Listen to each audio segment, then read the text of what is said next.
اعوذ باللہ من الشیطان الرجیم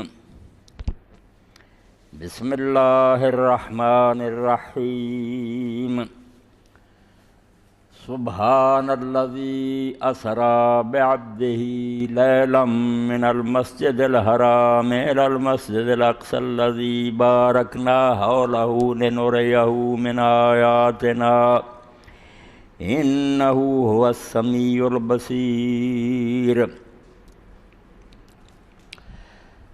پاک ہے وہ اللہ جس نے اپنے بندے کو رات کے تھوڑے سے حصہ میں ادب والی مسجد سے دور کی مسجد تک سفر کرایا۔ وہ مسجد اقصی جس کے ارد گرد کو ہم نے برکت دی ہے، اور اس سفر سے مقصد یہ تھا کہ ہم اپنے اس بندے کو اپنی بہت سی نشانیاں دکھائیں۔ بے شک وہی اللہ ہے سب کچھ سننے والا اور سب کچھ دیکھنے والا۔ رسول کریم علیہ الصلوۃ والسلام کی حیات طیبہ میں جو واقعات پیش آئے، ان میں سے ایک اہم اور مشہور واقعہ سفر معراج کا ہے۔ اس کا ہی تذکرہ اللہ تعالیٰ نے سورہ بنی اسرائیل کے آغاز میں فرمایا۔ سفر معراج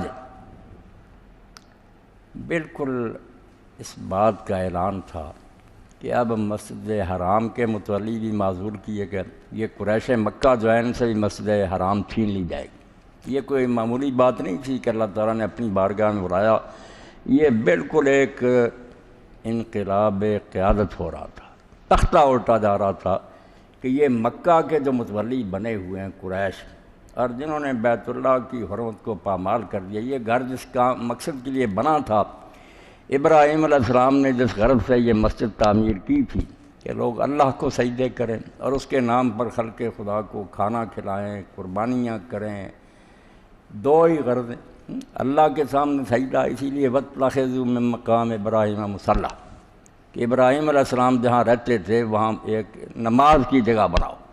تو ایک تو مسجد حرام کی سب سے بڑی غائب یہ ہے نماز کی جگہ کہ نمازیں پڑھیں جائے، اس کی طرف رخ کر کے جو وہاں پہنچ سکے وہاں جائے، جو نہیں پہنچ سکتا ادھر منہ کرے۔ نماز، اللہ کے سامنے جھکنا، اور دوسرے قربانی۔ اللہ پاک نے فرمایا ثم محلوا علی البیت العتیق، جانور لے کر جاؤ ریوڑوں کے ریوڑ اور وہاں قربان کرو۔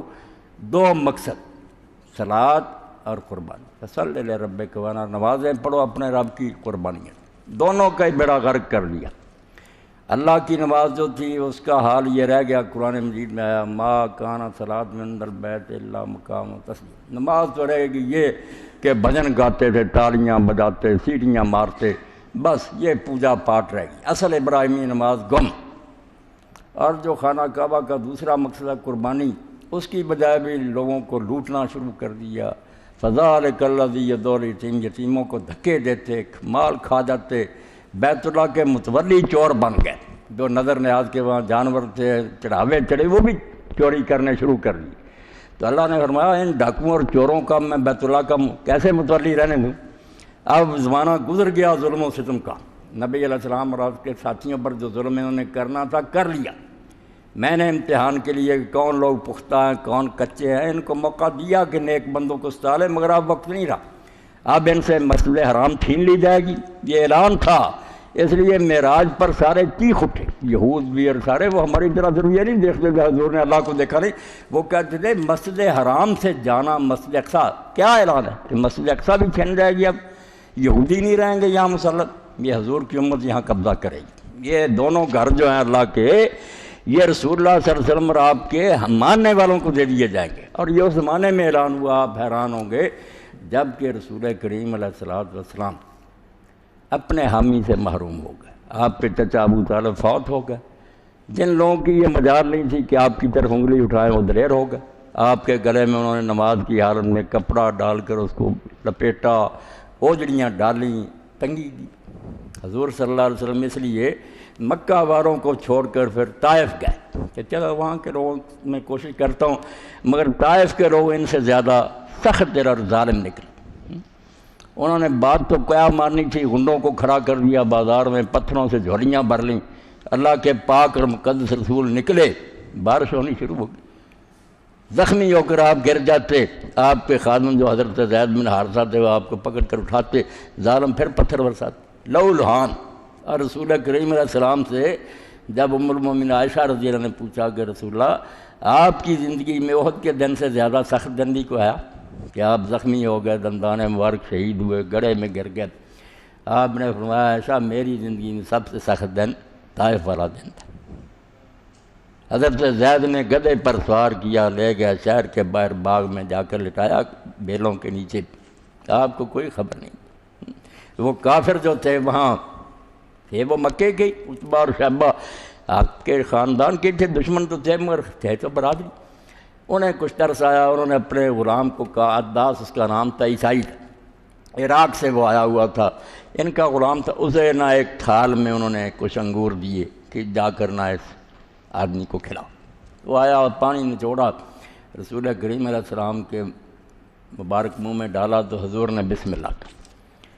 اب جب ہوش آئی تو اس نے کہا داس نے کہ اس علاقے میں بسم اللہ، میں ان کے پاس رہتا ہوں، یہ کبھی اللہ کا نام نہیں لیتے، بتوں کو مانتے، آپ نے اللہ کا نام لیا۔ تو رسول کریم علیہ السلام نے پوچھا کہ عداس تم کس علاقے کو؟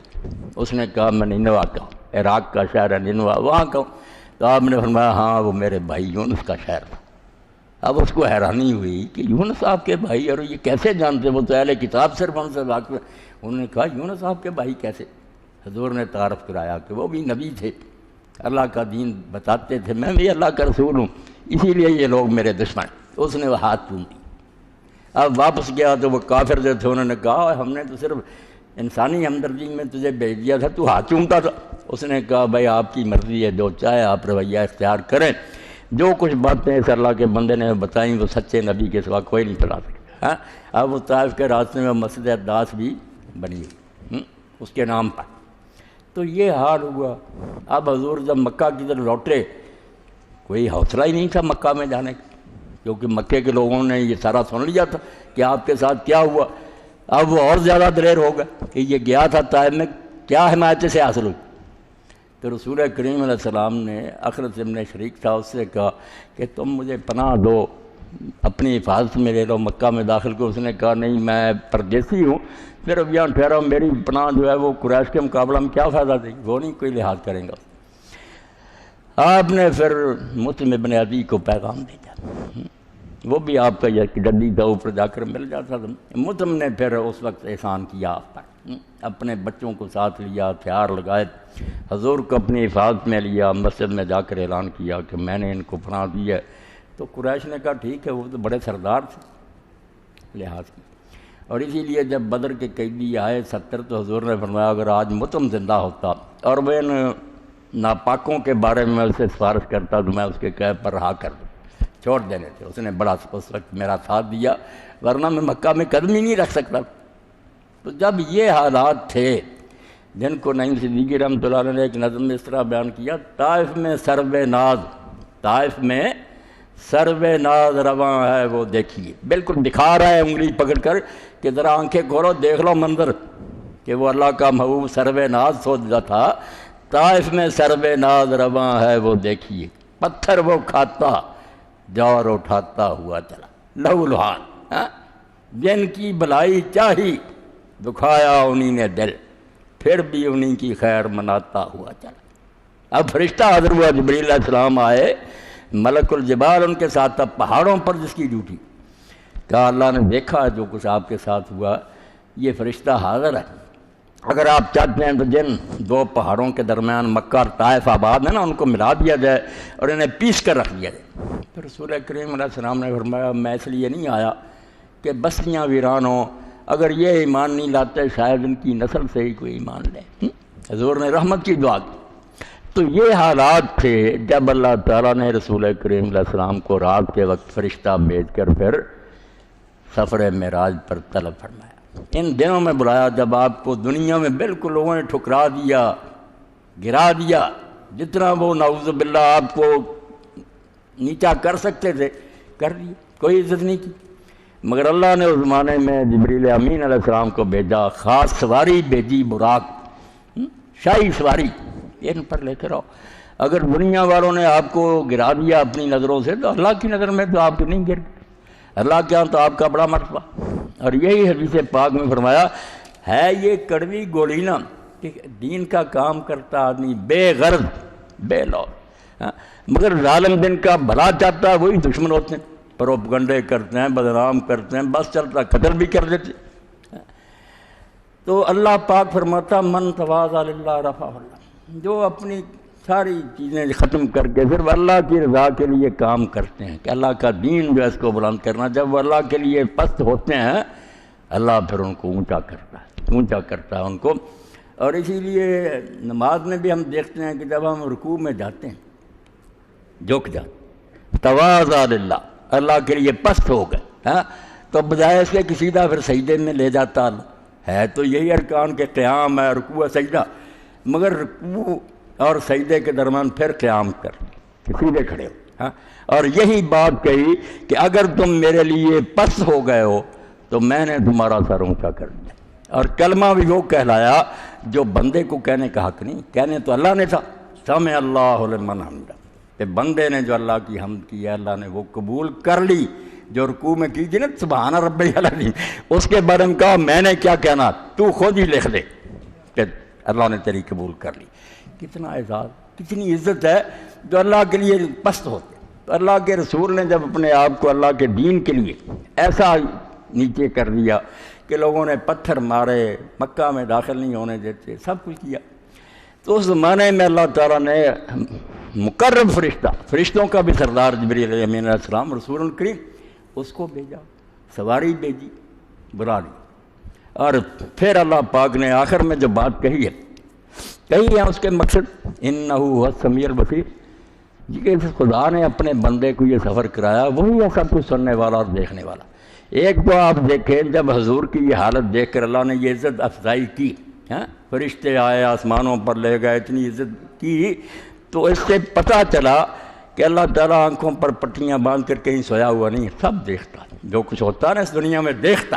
اس لیے کتنی ٹھنڈک پہنچی ہوگی حضور کو، آپ کے دل کو کیسی اس وقت خوشی محسوس جب اللہ نے کہا جو کوئی یہ کر رہے ہیں، پتھر برسا رہے ہیں اور ایسا کر رہے ہیں، آپ کیا سمجھتے کہ اللہ دیکھ نہیں رہا؟ وہ اللہ جو ہے سب کچھ دیکھتا ہے، اور جو گالیاں دیتے ہیں آپ کو پاگل دیوانہ کرتے ہیں سب سنتا۔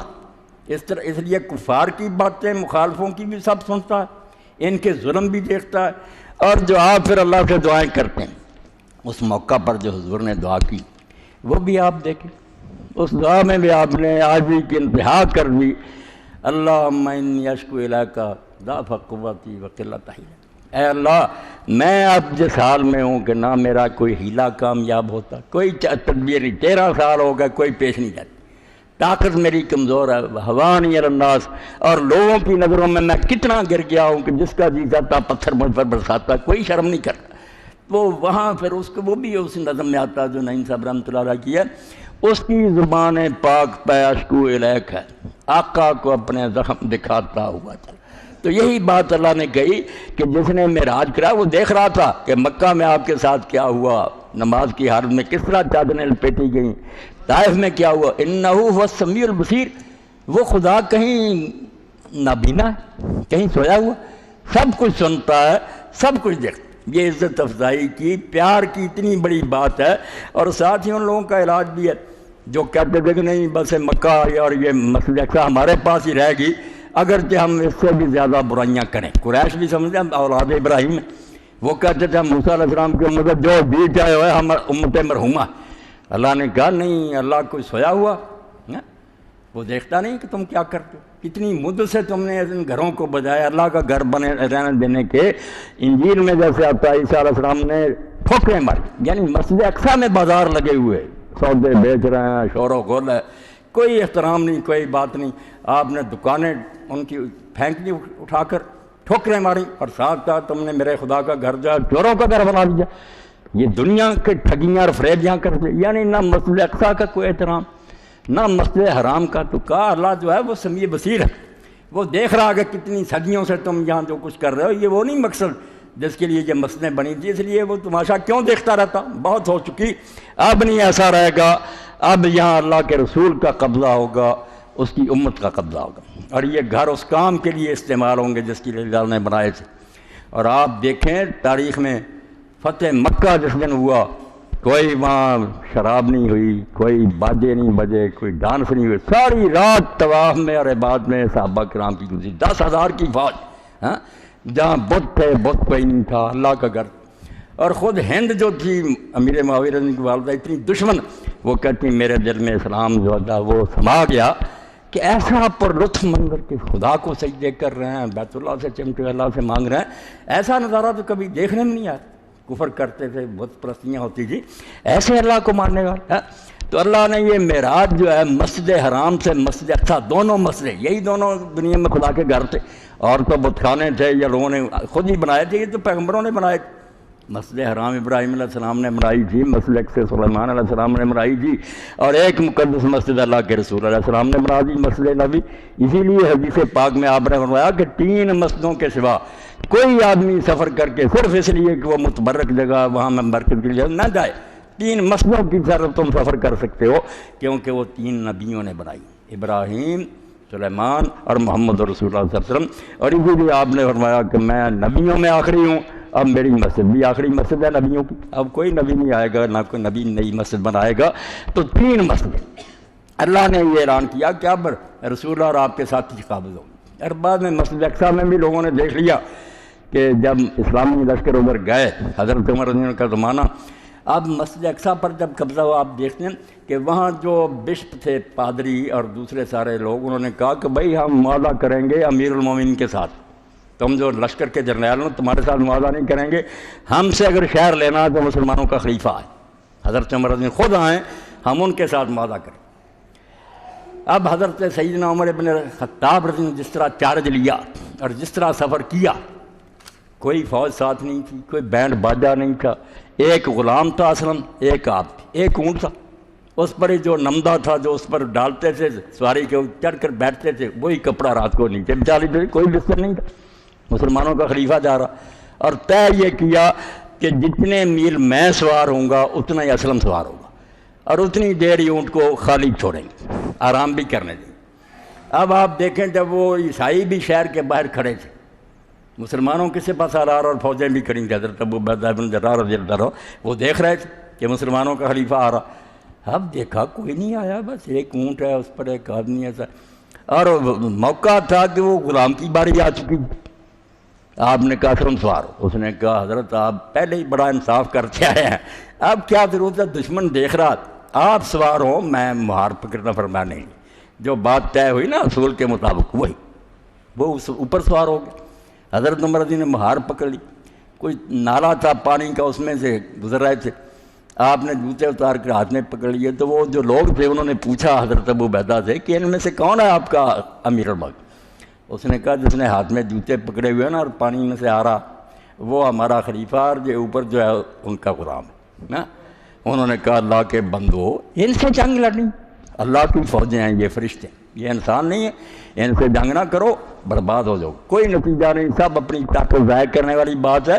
یہ کوئی انسان ایسا کرتے ہیں، ہم بھی تو ہیں، یہ کوئی الگ مخلوق ہے، یہ تو وہ ہیں جن کی خبریں بھائی عیسیٰ علیہ السلام اور موسیٰ علیہ السلام دے گا کہ نبی تو نبی ہوگا، اس کے ساتھی ایسے ہوں گے، مثلاً فی التوراۃ مثلاً فی الانجیل۔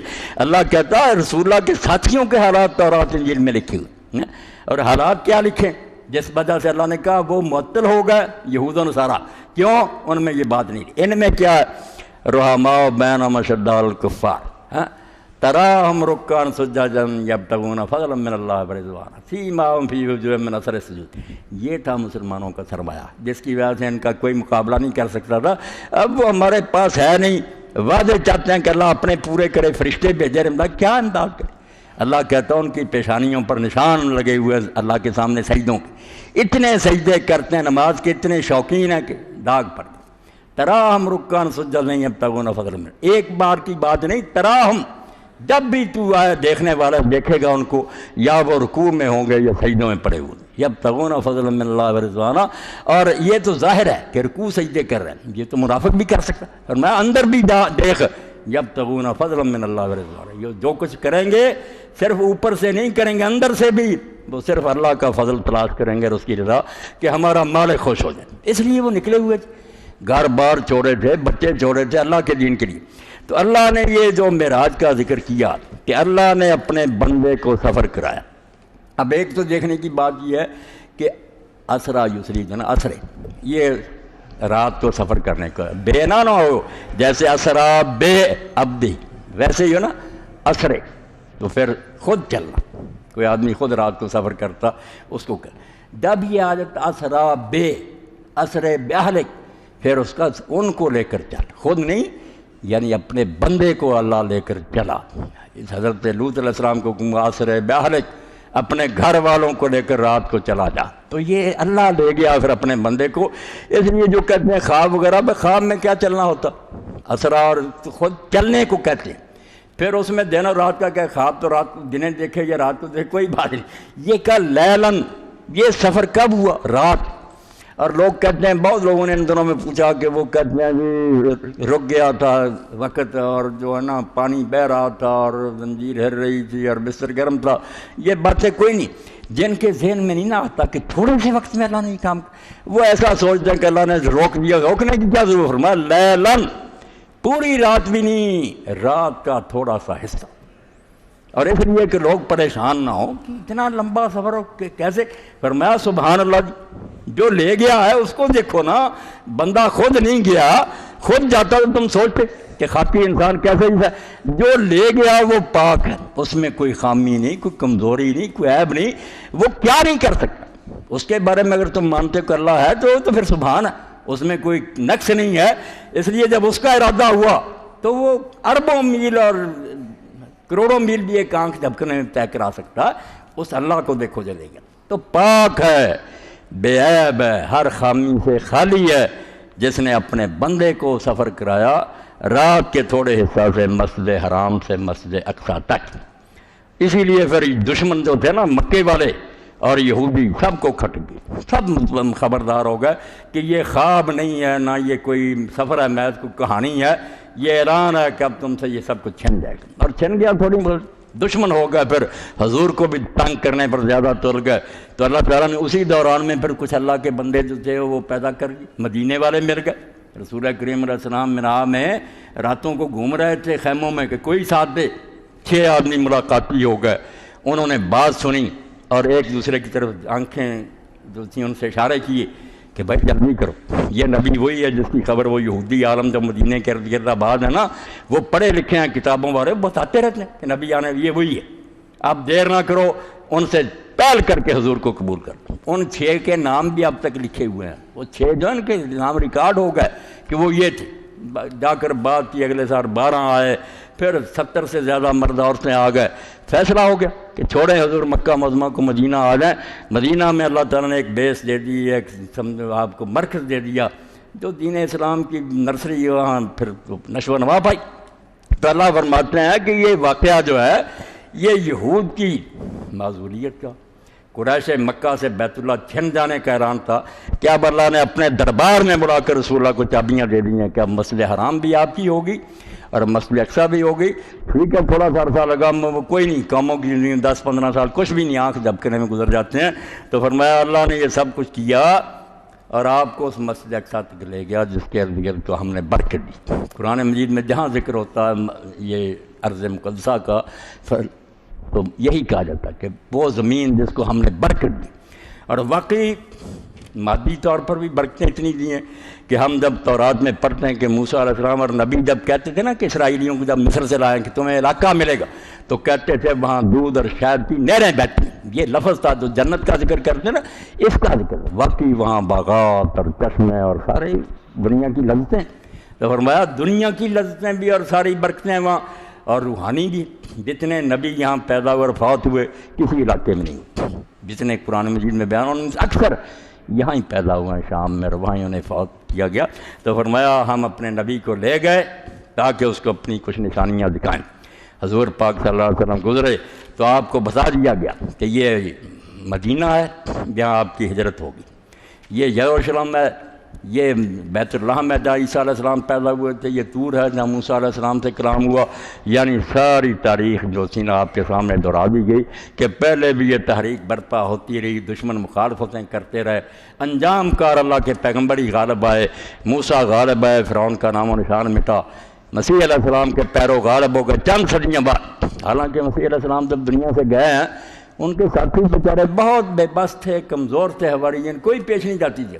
یہ رومی کافر جو 10 بادشاہیاں گزری ہیں، 10 کیسر ایسے گزرے ہیں جو عیسائیوں کو آگ میں جلاتے رہے، ان کے ہاتھ پاؤں کاٹتے رہے. جتنا امتحان انہوں نے دیا ہم نہیں دے سکتے. 10 بادشاہیاں اور کیسر ڈیسی دقیانوس تو مشہور، بس ہر وقت بیچاروں کا خون بہہ رہا لٹک رہے ہیں. مگر وقت ایسا آیا پھر کہ وہ 7 نوجوان اپنا ایمان بچانے کے لیے غار میں جا کر چھپ گئے، اصحاب الکہف، اسی دقیانوس کے ظلم سے چھپ کر کہ ایمان نہیں اپنا چھوڑنا، چلو بھوکے رہیں گے، وہاں جا کر لیٹ جائیں گے. سوئے تختہ اٹھ گئے. جب وہ جاگے اور کھانا لینے کے لیے ایک آدمی پرانا سکہ لے کر بازار گیا، شہر ہی بدلا ہوا. وہ لوگ خود ہی حضرت عیسیٰ علیہ السلام کے پیرو ہو چکے تھے، بادشاہ عیسائی ہو چکا تھا، تختہ ہی اٹھ گیا تھا. یہ حیران بیچارہ کہ کل ہم اس شہر سے بھاگے ہیں، سارے بت پرست کافر سے، ہمارے خون کے پیاسے تھے، اب یہ کیا نام.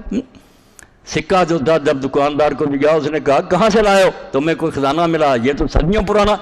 یہ بیچارہ گھبرا گیا، حیران پریشان، اس کو کیا خبر تھی کہ کئی 100 سال گزر گئے. اللہ کی قدرت سوئے رہے بغیر کھانے پینے. جب بہت زیادہ پریشان کیا اس نے کہا یار کل ہم اس شہر سے بھاگے ہیں، بادشاہ نے ہمارے قتل کا حکم دیا تھا، کیا کر رہے ہیں میرے ساتھ. وہ اور زیادہ لوگ حیران ہوئے کہ یا یہ جھوٹا ہے، چھپا رہا خزانہ، یا کوئی عجیب معاملہ. حاکم میں شہر تک معاملہ گیا. جب بات سنی پتہ چلا کہ نہیں بھائی جو کتابوں میں بھی لکھا اور ہم نے اپنے بزرگوں میں بھی سنا تھا کہ 7 آدمی ایمان بچانے کے لیے کہیں چھپ گئے تھے، یہ وہی لوگ. ساتھ لے کر پھر لوگوں کو وہ حاکم وقت غار پر گیا، جاگتے تھے، سلام کا بات سنی، مگر پھر سب سو گئے، موت آ گئی. جو کام تھا ان کا پورا ہو گیا. 7 پھر دفن ہو گئے. بعد میں وہاں انہوں نے قرآن مجید میں آتا یادگار بھی بنا دی. تو اللہ تعالیٰ نے فرمایا کہ یہ ساری چیزیں پھر اللہ نے اپنے رسول کو دکھائیں کہ 10 بادشاہیاں گزری کہ مٹا دیں اسلام کو. وہ مٹانے والے مٹ گئے، دین نہیں مٹا. آسان نہیں مٹانا نام و نشان ہمارا، 100 بار کر چکا ہے تو امتحان ہمارا. کتنی بار ہوا، ٹھیک ہے تکلیفیں آتی ہیں. اب بھی ہم سوچتے ہیں کہ یہ ظالم تو یار ساری دنیا میں ہمیں بس ختم کر رہے ہیں، ناک آؤٹ کر رہے ہیں، مدرسے بند ہو رہے ہیں، علماء مارے جا رہے ہیں، کیا ہو رہا. کچھ نہیں، اللہ پاک فرماتا ہے یہ وقفے آتے رہتے. میں آزمائش کرتا ہوں اپنے بندوں کی، مگر فکر مند نہ ہو. جب حالات اس نہج پر پہنچ گئے تھے کہ طائف میں نہیں پناہ ملی، مکے میں داخلہ نہیں ممکن تھا، تو رسول کو اللہ نے پھر آسمان پر بلا لیا تھا، براق پر، اور مسجد حرام اور مسجد اقصیٰ آپ کے قبضہ میں دے دی، نشانیاں دکھا دی کہ آپ سے پہلے یہ کچھ ہوتا رہا، کوئی بات نہیں، اللہ تعالیٰ جو چاہے کرے، کوئی ناممکن نہیں ہے. اور اسی لیے مولانا فرائی رحمۃ اللہ علیہ نے جو لکھا کہ یہ والتین والزیتون وطور سینین وہذا البلد الامین، یہ 4 قسمیں جو ہے، یہ 4 مقام. یہ انجیریں وغیرہ ایسی نہیں کہ انجیر جو ہے اس سے یہ فائدے ہوتے ہیں، یہ نہیں. 4 مقام ہے تاریخی جن کا حوالہ اللہ نے دیا کہ ان کو دیکھ لو وہاں کیا بنا تھا. اللہ تعالیٰ نے وہاں یہ نتیجہ نکالا کہ نہیں کہ نیک جو ان کو عزت ملی، برے جو ذلیل ہو گئے. 3 جو ہے انجیر، کیونکہ تورات میں آتا نا کہ آدم علیہ السلام نے، جو قرآن میں آتا کہ حوا اور آدم نے پتے جو تھے جن سے اپنا آپ ڈھانکا، جب اللہ نے جنت کی وردی اتار لی وہ انجیر کے پتے تھے. انہوں نے کہا اس کی طرف اشارہ کہ قصہ آدم و ابلیس کو دیکھ لو. ابلیس نے سرکشی کی تھی، ذلیل کر کے پھینک دیا. آدم علیہ السلام سے غلطی مگر انہوں نے توبہ کر لی، اللہ نے ان کو عزت دے دی. جو آگے نا بات کہ اللہ عزت دے دیتا جو ایمان لے آتے، اس کا حوالہ کہ وہ دیکھ لو وہاں ہوا نہیں. پھر زیتون آ گیا جو حضرت نوح علیہ السلام کا واقعہ کہ نوح علیہ السلام نے جب دیکھا کہ طوفان کچھ تھم گیا تو آپ نے پھر کھڑکی کھولی اور اس میں سے ایک کبوتری کو اڑایا. یہ تورات میں آتا نا، موسیٰ علیہ السلام فرماتے ہیں کہ وہ کبوتری اڑائی کہ دیکھیں کہ کوئی درخت ننگے ہوئے. وہ ایک پھر زیتون کا پتا توڑ کر چونچ میں لائی تو نوح علیہ السلام کو پتہ چل گیا کہ طوفان جو ہے وہ تھم گیا اور پانی نیچے ہو گیا. تو فرمایا آدم، نوح، طور سینین، موسیٰ، اور یہ حاضر البلد الامین مکہ میں جو ابراہیم ان کے بیٹے تھے، یہ ساری تاریخ تمہارے سامنے دیکھ جاؤ. یہ سارے مقام اللہ کرتا رہا ہی ایسا کہ جو ایمان لاتے ہیں ان کو عزت ملتی رہی ہے. آخر میں بے ایمان لوگ جو ذلیل و رسوا ہوتے رہے. اس لیے پرواہ نہ کرو، اللہ کی یہ سنت بدلے گی نہیں. تو یہ سب کچھ اللہ کے رسول کو دنیا میں جو آسمانوں پر دیکھا وہ تو الگ ہے نا، دنیا میں اللہ نے وہ سارے مقام دکھا دیے کہ یہاں یہ کشمکش ہوئی، جنگیں ہوئیں، مقابلے ہوئے، فتح اہل حق کی ہوئی. تو یہی بات اللہ کہتے ہیں انہ السمیع البصیر، کہ جو خدا اس جہان کا بنانے والا وہ دیکھنے والا سننے والا خدا ہے، گنگا بہرا خدا نہیں. وہ اس دنیا کو پیدا کر کے کہیں چلا نہیں گیا، اب بھی نگرانی کر رہا ہے، ایک ایک کو دیکھ رہا ہے کہ یہ کیا کرتا ہے، اس کی باتیں سنتا ہے، چھپ کر بھی اگر وہ سازشیں کرتا نا سن رہا، اور وہ اس کا توڑ کرتا رہتا ہے. مکروا ومکر اللہ واللہ خیر الماکرین. لوگ اپنی چالیں چلتے رہتے ہیں کہ ہم یہ کر کے دکھا دیں گے. اللہ اپنے فیصلے کر رہا ہوتا فرشتوں کی کونسل میں، ہوتا وہی ہے جو اللہ چاہتا، ناکام رہ جائے. اور یہ قرآن مجید میں 3 موقعوں پر یہ آیت آئی ہے، اور تینوں موقع پر دیکھیں ایسے حالات تھے کہ نبی بچ نہیں سکتا تھا مگر اللہ نے بچا لیا. 3 موقع ہیں. اور اس لیے جو کہتے ہیں نا عیسیٰ علیہ السلام پکڑے گئے اور ان کو یہ کیا، مار دیا، سب جھوٹے. اللہ نے تو جہاں جہاں یہ حوالہ دیا کہ لوگوں نے اپنی چالیں چلیں اور اللہ نے اپنی تدبیریں کی، اور اللہ کی تدبیر ہی بہتر ہے. ایک حضرت صالح علیہ السلام کا بتایا کہ 9 بدماش شہر کے اکٹھے ہوئے جنہوں نے قسمیں کھائیں کہ آج رات صالح کو قتل کر دو، اور صبح جب گاؤں کا اکٹھ ہوگا، لوگ جمع ہوں گے، کس نے یار مارا ہے پتہ کرو، ہم قسمیں کھا دیں گے کہ ہمیں کوئی علم نہیں، ہم تو یہاں تھے ہی نہیں، ہم شہر میں تھے ہی نہیں. یہ سازش بنائی کہ قتل کر دے اور صبح قسمیں اٹھا دیں گے کہ ہم یہاں نہیں تھے. ایسا ہی کیا کہ صالح علیہ السلام کو گھیر لے اور قتل کر دیں، مگر صالح علیہ السلام کو اللہ نے بچا لیا. ان کا ایک رونگٹا بھی نہیں جو اس کا کچھ حرج ہوا. اور یہ سارے جو تھے رات رات عذاب آیا، پوری بستی اور 9 بدماش میں سب تباہ کر دی. اسی طرح رسول کریم علیہ السلام کا جب محاصرہ ہوا، سورہ انفال دیکھیں، فیصلہ کر لیا دار الندوہ میں اکٹھے ہوئے کہ یا ٹانٹا مکائے اس کا. سب نے فیصلہ کیا. کیسے؟ کچھ کہنے لگے ملک سے نکال دو، کچھ کہنے لگے بند کر دو. کسی نے نہیں یہ بات مانی، کہنے لگے نہیں یہ ٹھیک نہیں، بند کریں گے، اس کے ساتھی نکال لیں گے، باہر بھیجیں گے، یہ بڑا جادو بیان ہے، لوگ اس کے ساتھ مل جائیں گے. آخر یہ فیصلہ ہوا کہ رات اس کا گھر گھیر لیں اور ہر قبیلے میں سے ایک ایک نوجوان لیں، وہ سارے اکٹھے تلواریں ماریں، تاکہ صبح کو اگر جھگڑا بھی ہو اور یہ ہاشمی کہیں کہ خون کا بدلہ لینا کس سے لیں گے، ہر قبیلے کا ایک ایک جوان شریک ہوگا. اتنی دنیا سے جنگ نہیں کر سکتے.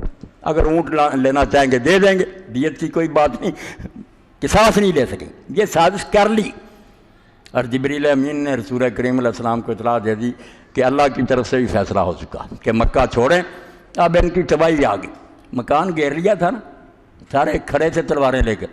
ہاں، رسول کریم علیہ السلام نے اپنی حضرت علی رضی اللہ عنہ کو سلا دیا. اب وہ ساری رات منتظر رہ کہ آپ اٹھیں، کیونکہ اللہ نے سبب بنایا. ابو لہب بھی ساتھ تھا چچا حضور کا. اس نے کہا گھر نہ گھسنا، اگر کسی اور کو نقصان پہنچا یا کسی بچی کو آپ کا ہاتھ لگ گیا پھر میں آپ کا دشمن ہوں گا، ہماری دشمنی ہو جائے گی. رب نے سبب بنایا کہ اٹھے اور باہر نکلے.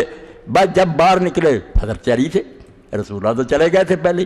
اب وہ حضرت علی کو کہنے لگے کہاں ہے بتاؤ بتاؤ. انہوں نے کہا میں کوئی ضامن ہوں، میری سپرداری میں دے گئے، مجھے کیا پتہ چلے گا. ادھر ادھر بھاگنا شروع کیا. وہاں بھی یہی بات ہوئی کہ گھر گھیرا ہوا ہے، نبی نکل گئے، کچھ نہیں بگاڑ کوئی، خود ذلیل و رسوا ہوئے. اور یہی عیسیٰ علیہ السلام کے ساتھ ہوا کہ کوشش کی کہ ان کو گرفتار کریں، پھانسی پر لٹکا دے. اللہ نے انہیں اٹھا لیا. یہ سارے جو منہ دیکھتے رہ گئے. یعنی 3 نبیوں کے بارے میں یہ بات آتی ہے، تینوں کو قتل کرنے کی اسکیمیں بنائیں، فیل ہوئے، کچھ نہیں اپنے ارادے میں کامیاب ہوئے. ہوا وہی جو اللہ چاہتا تھا. اس نے اپنے پیغمبر کی حفاظت کی، وہ صحیح سلامت نکل گئے. اب ڈاکٹر صاحب نے عمرہ سے آئے، ماشاءاللہ مبارک کرے اللہ پاک، بتایا کہ انہوں نے دن کے وقت مدینہ منورہ کا سفر کیا. عموماً رات کو لے جاتے ہوئے کہتے ہیں ہمیں پھر دکھایا اس ڈرائیور نے کہ یہ پلر جہاں بنے، یا وہ سراقہ جو تھا اس کے گھوڑے کے پاؤں دسے تھے. اب وہ بھی پیچھے لگ گیا تھا. آپ دیکھتے ہیں کہ لوگ اپنی کوششیں پوری کرتے ہیں کہ پیغمبر کو نقصان پہنچا دے، مگر یہ جانتے نہیں کہ انہ ہوا سمیع البصیر، وہ خدا سننے والا دیکھنے والا، وہ کہیں چلا گیا اپنے پیغمبر کے ساتھ. یہ سراقہ بھی تھا، اس کا ارادہ تھا نا کہ حضور کو گرفتار کر کے لوگوں کے حوالے کروں، کافروں 100 اونٹ انعام لوں گا. گھوڑا جو تھا وہ گرا، پھر فال دیکھی، پھر پیچھے جائے گا، مگر پھر آخر زمین میں دس گیا. یہاں تک بڑی منت سماج کے ساتھ اس کی جان چھوٹی، معافی مانگی. تو مقصد یہ ہے کہ اللہ فرماتا ہے کہ تم یہ صرف نہ سمجھو کہ کہانی ہے کوئی، یہ معراج کا واقعہ ہے کہ ایسا موڑ تھا جب اللہ نے حرام کر دیا کہ اب یہ متولی جو ہے نا بیت اللہ کے بھی اور مسجد اقصیٰ کے نائر قرار دیے گئے، اب یہ دونوں مسئلے حضور کی اور آپ کی امت کی ہوں گی، اور یہاں وہ جھنڈا لہرائے گا جو اللہ کو پیارا ہے، اسلام غالب آئے گا۔ تو انشاءاللہ اللہ سننے والا دیکھنے والا وہی کرے گا جو صحیح ہے اور بالکل حکمت کے مطابق ہے۔ ہمیں چاہیے کہ اس مصیبت کے زمانہ میں اپنے پاؤں جو ان کو ڈگمگانے نہ دیں، اللہ سے مدد مانگتے رہیں، جتنی عاجزی کر سکتے ہیں کریں، اور جو ہمارے بس میں وہ کوشش کریں، مدد اللہ کی طرف سے یقیناً آتی رہی اور آئے گی۔ صاحب کے پاس ہے ساتھی، وہ کہتے ہیں لے لیں۔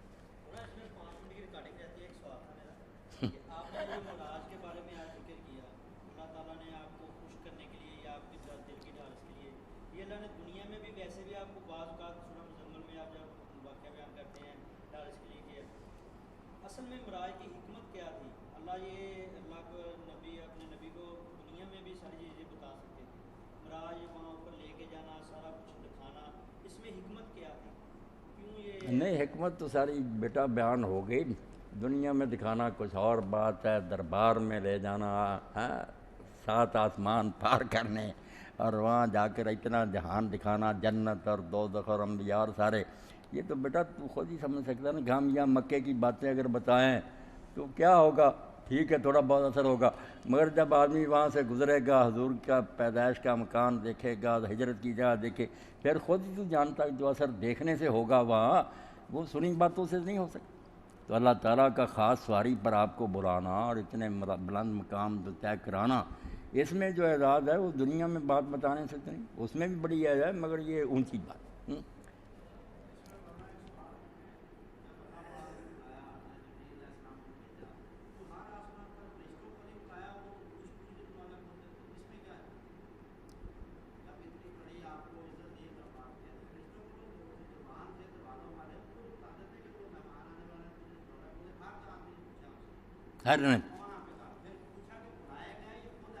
خود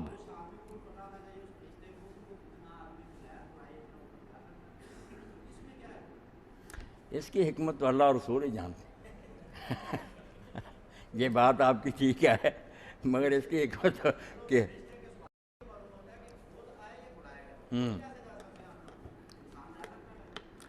اب اس کے بھی عبد الرحمن بہت ترجمے ہو سکتے ہیں، کچھ علماء نے تو یہی کہا کہ کیا ان کو بلایا گیا، وہ یہ ترجمہ کرتے ہیں، اب آپ بہت سارا بلایا گیا، اور کچھ جو ہے ان کو یہ آپ کا نہیں پتہ تھا، سارے اپنے کاموں میں لگے ہوئے نا کہ آپ نبی ہو گئے ہیں اور آپ کا دور ہے، انہوں نے آپ بہت سارا کہ وہ محمد رسول اللہ جن کی خبریں سنتے رہے تھے شروع سے، وہ مقرر کر دیے گیا نبی، ہاں یہ پوچھا انہوں نے کہ آیا ان کو نبی بنا دیا گیا۔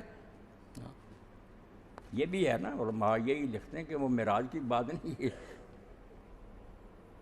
بات تو اس میں بھی ہے کہ ناواقفی ہے ان کی، مگر ٹھیک ہے سارے اپنی ڈیوٹیوں پہ لگے ہوئے ہیں، عالم الغیب نہیں ہے۔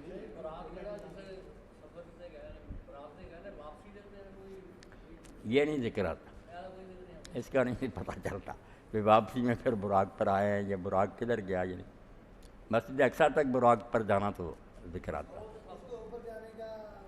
نہیں، اوپر بھی نہیں گیا، وہ اوپر فرشتہ لے گیا پھر آپ۔ الحمدللہ رب العالمین والصلاة والسلام علی رسولہ الکریم سیدنا محمد وآلہ وصحبہ اجمعین۔ اللہم انصر الاسلام والمسلمین واخذل الکفرۃ والمشرکین، ربنا افرغ علینا صبرا وثبت اقدامنا وانصرنا علی القوم الکافرین، وصلی اللہ تعالی علی خیر خلقہ محمد